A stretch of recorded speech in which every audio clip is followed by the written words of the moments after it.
All right, fellas, today's video, grip screw bushings, or better yet, removal of said grip screw bushings on a 100-plus-year-old military Colt 1911, commercial 1911, or even if it's just a few years old. If you've done this type of work where you're refinishing, restoring, or replacing, you know that these grip screw bushings can be a major problem to get out. Let me go over the pistol real quick. This is a customer of mine that I'm restoring this pistol. It's a 1913 Colt military. You can see it's been through Augusta. Unfortunately, the inspection mark is pretty much gone. I have very little material to work with here. At some point, this had gone through an arsenal, and then somebody down the line decided it'd be great to go ahead and sandblast it, and then it had a nickel finish on it. Let me see if I can give you some of that. Here, you can see the sandblasting on it. Not a whole lot of pitting. There is some, and that'll all draw file out just fine. But anyway, yeah, they sandblasted it and nickel finished it. I've already started working the front strap, and the top of the slide is getting much better, as you can see, and we'll work all that out. Anyway, back to today's subject. These grip screw bushings can really be a bear. So, what do? Hacksaw blade. No, I don't cut them off, although I've felt like doing it many times. I guess you guys have too. Let's dive into it real quick. So one of the biggest problems we're all facing is that these original grip screw bushings, the slot that's cut on top is not very deep in there at all.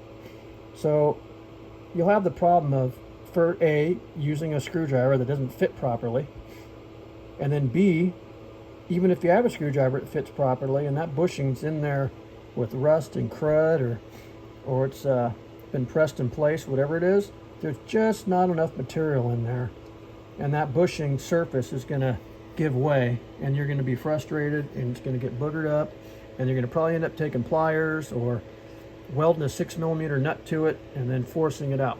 Do not do that. Okay? Do not do that. Here's what you do. Take a hacksaw blade, and I've already worked on this one, and I just actually broke it loose when I decided to do the video. Oil's a good thing too. Cut a slot in it. I've already cut a slot down in there that's much deeper than the factory one was, and I'll compare it right here. So that's what I've done. And on these other ones, I may even have to go down far as getting to that little support ridge on the bushing where the threading's right underneath that.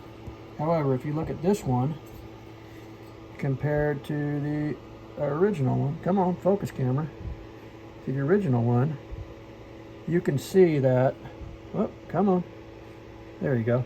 You can see it's just, they're not deep enough. So, take your hacksaw blade, cut it down there, take your time, just work slow. I started getting a V like that, and I stopped and corrected it. You want to have it nice, rectangular slot all the way down. And also, constantly oil those threads.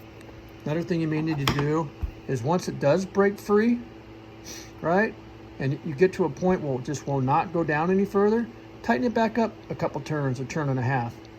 Hit some oil on it and come back up to that point and keep working it back and forth, back and forth. You'll get to a point where you'll break past that.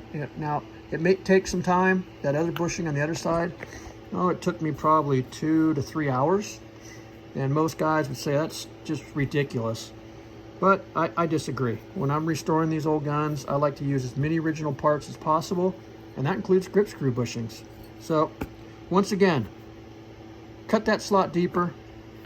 Use a screwdriver face that's actually going to fit it well. Make sure there's not a lot of slop side to side. Put a lot of pressure downward and just slowly start turning it, and eventually you should get it out. If that don't work, well, you may have to go a little further, and I hope that doesn't happen. So anyway, I hope this tip helps you out, and if you happen to have a project you'd like restored, I specialize in all makers of 1911s from 1912 through 1941, because I do a blued finish. However, I am got a project Parkerized project and a Dew-Lite project that's in the queue right now. So I will be able to offer both Dew-Lite and Parkerizing as well. I'm told by a couple guys that I know that it's actually easier than bluing. Right now I'm doing a process of oven and rust bluing to mimic charcoal bluing. But I am working on learning how to charcoal blue. So until then, that's what I can do.